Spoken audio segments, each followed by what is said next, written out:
So here we're saying Professor Riley characterized the university president's speech as inflammatory and argued that it was therefore inappropriate. All right. So we're saying we are saying that this is inflammatory, so it must be inappropriate. However, Riley had a long-standing feud with the president. And so we should not conclude that her speech was inflammatory solely on the basis of Riley's testimony. So we're saying hey, Riley didn't like this president, so we shouldn't determine that it's inflammatory just because he said so. Therefore, unless there are independent reasons to deem the president's speech inflammatory, it is not true that her speech was inappropriate. All right. So what is our conclusion, Jess? I knew you were going to ask me. Unless there are independent reasons to deem the president's speech inflammatory, it is not true that her speech was inappropriate. Awesome. And then just for kicks, I would not diagram this question, but Brittany, how would we diagram that last sentence? Unless is a hard one.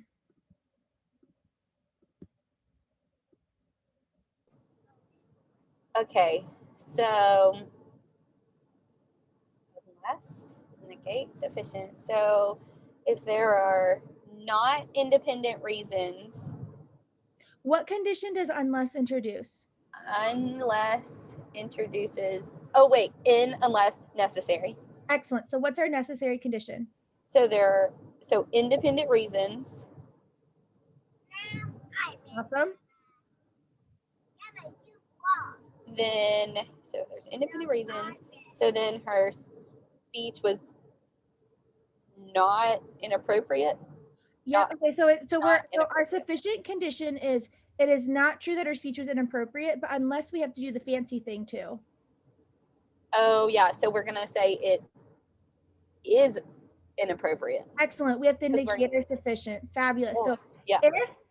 If her speech is inappropriate, that means that there were independent reasons to deem it inflammatory. If there's not independent reasons to deem it inflammatory, then it's not inappropriate. Excellent. So once again, I would not have diagrammed that. I just want to continue to throw us out there of practicing hard stuff. But why are we saying, what is our reasoning for our conclusion, Sabrina? That because Professor Riley has had the feud with the president, we shouldn't trust just based off of what Riley says.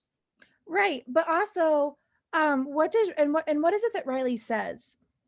That it was the speech was inflammatory and it was inappropriate. Yeah, because it was inflammatory, it must have been inappropriate.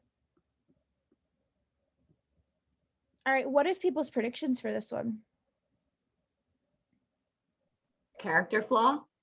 So you're saying just because we have an issue with someone's character doesn't mean that we shouldn't listen to them. All right, let's go into the answer choices. So this is going to be a drill where we're going to practice. We have our prediction. However, we have to give every answer choice a chance in the sense of we have to consider it. We can be extremely critical, right?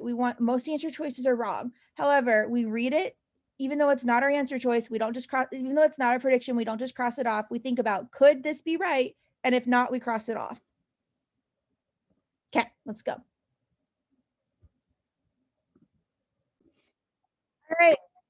How did we feel about this one? Do we all feel like rock stars?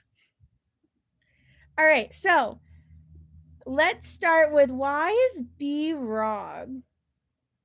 And my first question is, did people catch A the first time through? I didn't. The first time I didn't. I didn't. I was like, no, but I read through all of them and I was like, I don't like any of these. I think I even crossed them all off, to be honest. Because I got it down to A and E. And then I think I crossed them off, and then I went back up, and A, I was like, and then I saw it. But let's start with B. Why is B wrong? So B is wrong because it says fails to adequately address the possibility that may be appropriate for some audiences.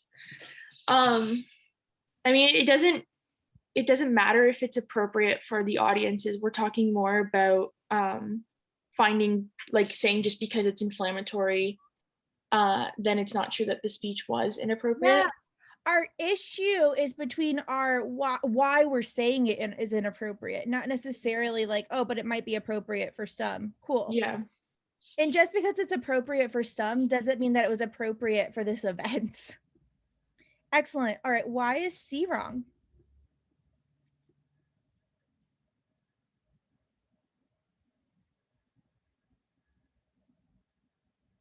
I think, Jess, you have this one.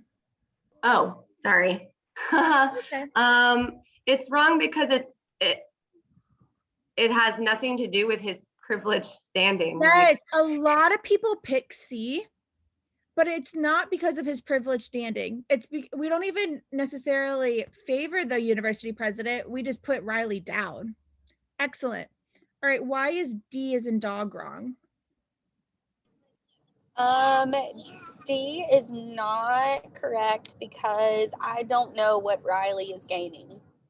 Yes. He's not gaining any, like, I don't even know. Love it. And then why is E wrong?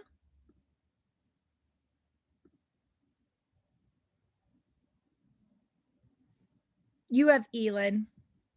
Oh, I had A, but Oh, sorry. No, you have why E is wrong. yeah. Okay, so E is wrong because it's not about their long-standing feud that is well-founded. Yeah, even if Riley's feud is well founded, like, okay, it's cool. You can think that person's a jerk. That doesn't mean that what Riley is saying isn't accurate, right? I always think about my murder example, right? Like, Sabrina killed someone. Sabrina says murder is bad. We can't say, well, then murder's fine because Sabrina would be a hypocrite. Like, we can't say that. All right, and then who wants to take a stab at why A works? A is down there. It's what we negated. So we assume that speech could not be inappropriate if it was not inflammatory. So we assume that if something is not, not not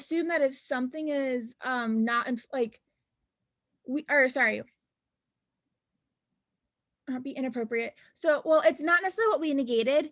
Like, we're trying to get to like what makes something inappropriate. We assume that something can't be inappropriate. Like, we assume that this is the only way to get to being inappropriate, but there could be other ways to get there. And so do you see how our last drill really brought into this? This is a level 5, one of the hardest flaw questions of all time. So Yay!